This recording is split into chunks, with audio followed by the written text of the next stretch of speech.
DM news Gujarati. Upleta તાલુકાના નીલાખા ગામના ખેડૂતોને ખેતરોના રસ્તા પર પ્લાન્ટના પાણીથી મુશ્કેલી ઊભી થતા મામલતદારને આવેદન અપાયું। ઉપલેટા તાલુકાના નીલાખા ગામના ખેડૂતોએ ખેતરોના રસ્તા પર પ્લાન્ટના પાણીથી મુશ્કેલી ઊભી થતા મામલતદારને આવેદન આપ્યું।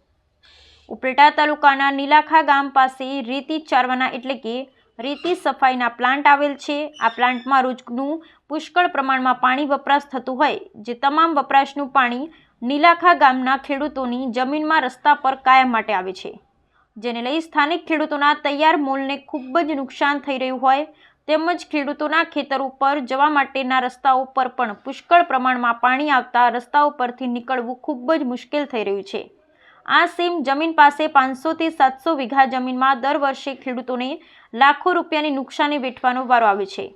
વર્ષોથી ચાલતા આ પ્લાન્ટ માલિકોને ખેડૂતો દ્વારા વારંવાર રજૂઆત કરવા છતાં કોઈ ઉકેલ આવતો ન હોવાથી અંતે કંટાળી સ્થાનિક ખેડૂતો દ્વારા મામલતદારને આવેદનપત્ર આપી આ પ્લાન્ટના પાણી રસ્તા પર અને ખેતરો પર આવતા રોકવા માટે તેનો કાયમી નિકાલ લાવવા રજૂઆત કરી હતી અને વધુમાં જણાવ્યું હતું કે જો વહેલી તકે આનો કોઈ નિવેડો નહીં આવે તો હજુ આગળ તમામ ખેડૂતો દ્વારા ઉપવાસ આંદોલન તેમજ આત્મવિલોપનની ખેડૂતોએ ચીમકી ઉચ્ચારી હતી। ઉપલેટામાં એપલ ગ્રીન પાર્ટી પ્લોટમાં નવરાત્રી મહોત્સવમાં ફેમિલી દાંડિયા રાસનું ભવ્ય આયોજન કરવામાં આવ્યું। ઉપલેટામાં એપલ ગ્રીન પાર્ટી પ્લોટ દ્વારા નવરાત્રી મહોત્સવમાં ફેમિલી દાંડિયા રાસનું ભવ્ય આયોજન કરવામાં આવ્યું। રાજકોટ જિલ્લાના ઉપલેટામાં ઘણા વર્ષોથી કાર્યરત Apple green party plot group અનેક સેવાકીય કાર્ય કરી રહ્યા છે। વિવિધ સામાજિક કાર્યક્રમ હોય, સેવાકીય કાર્યક્રમ હોય કે ગાયોના લાભાર્થે કાર્યક્રમ હોય, દરેકમાં આગળ હોય છે। દીપાવલી જેવા તહેવારોમાં પણ આ ગ્રુપ દ્વારા રાહત દરે ફટાકડા વિતરણ કાર્યક્રમ યોજાતો હોય છે, જેમાંથી થતી તમામ આવક એનિમલ હોસ્ટેલમાં લાભાર્થે આપવામાં આવે છે। ત્યારે હાલ નવરાત્રી જેવા મહોત્સવમાં પણ તેઓ ફેમિલી માટે અને ખાસ કરી સજોડે આવતા ખેલૈયાઓ માટે તેમજ બાળકો માટે ફેમિલી દાંડિયા રાસનું ભવ્ય નવરાત્રી મહોત્સવનું આયોજન કરવામાં આવ્યું છે।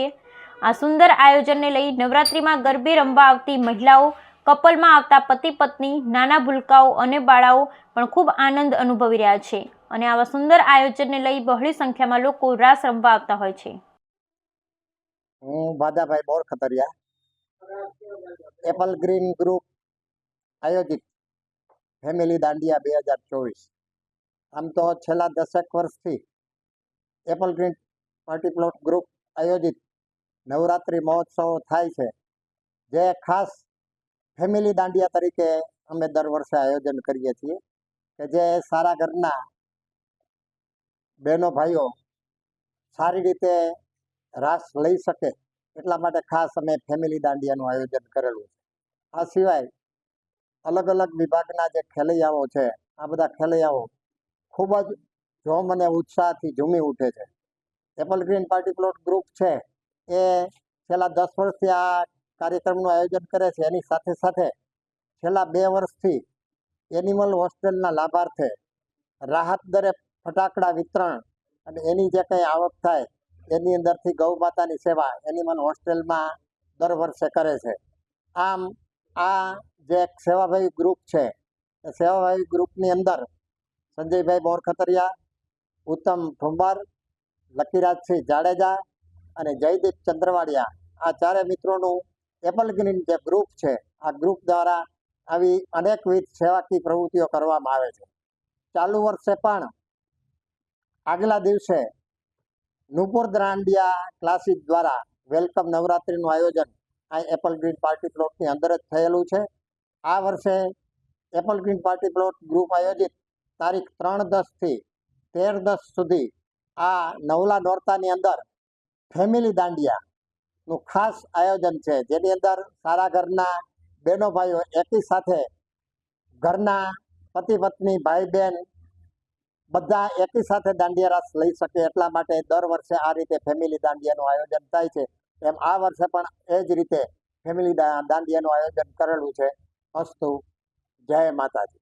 ઉપલેટા જૈન જાગૃતિ સેન્ટર દ્વારા ગરબી મંડળની તમામ 1400 બાળાઓનું જમણવાર કરવામાં આવ્યું। ઉપલેટા જૈન જાગૃતિ સેન્ટર દ્વારા ગરબી મંડળીની તમામ 1400 બાળાઓનું જમણવાર કરવામાં આવ્યું।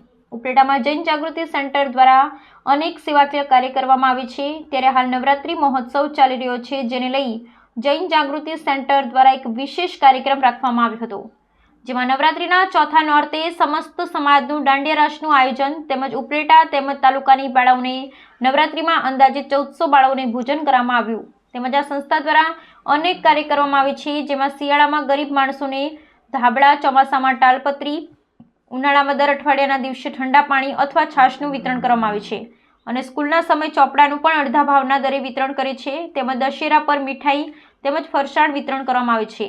તેમજ જૈન જાગૃતિ સેન્ટર કાયમને માટે કાર્ય માટે આગળ હોય છે. ઉપલેટાની આજુબાજુના સ્કૂલના છોકરાઓ ગરીબ માણસોને પૂરેપૂરો લાભ મળે છે. ધાનેરાના મોટામેડા ગામે આપઘાતની ઘટના સામે આવી છે. રેલવેથી ભટકાઈને આધેડે પોતાની જીવન લીલા સંકેલી. ધાનેરાના મોટામેડા ગામે આપઘાતની ઘટના સામે આવી છે. રેલવેથી ભટકાઈ આધેડે પોતાની જીવન લીલા સંકેલી. મૃતક આધેડ 50 વર્ષીય માજીરાણા રાજસ્થાનના હોવાનું આવ્યું સામે. ધાનેરા પોલીસની જાણ કરતા ઘટના સ્થળે પહોંચી મૃતકનું પીએમ કરાવ્યું. વાલી વારસાની જાણ કરતા રેફરલ હોસ્પિટલ પહોંચ્યા. આધેડે કરેલ આપઘાતનું રહસ્ય અકબંધ. થરાદ નગરમાં વિજયાદશમીના પર્વ નિમિત્તે થરાદ નગરમાં રાષ્ટ્રીય સ્વયંસેવક સંઘ દ્વારા પથ સંચલન અને શસ્ત્ર પૂજનનો જાહેર કાર્યક્રમ યોજાયો.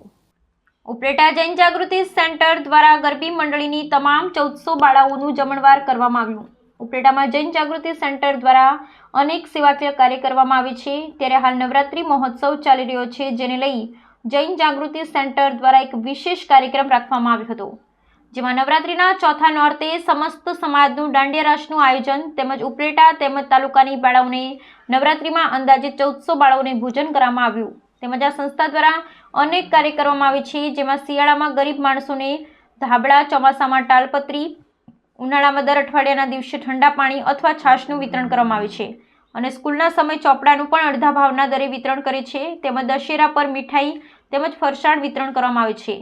તેમજ જૈન જાગૃતિ સેન્ટર કાયમને માટે કાર્ય માટે આગળ હોય છે. ઉપલેટાની આજુબાજુના સ્કૂલના છોકરાઓ ગરીબ માણસોને પૂરેપૂરો લાભ મળે છે.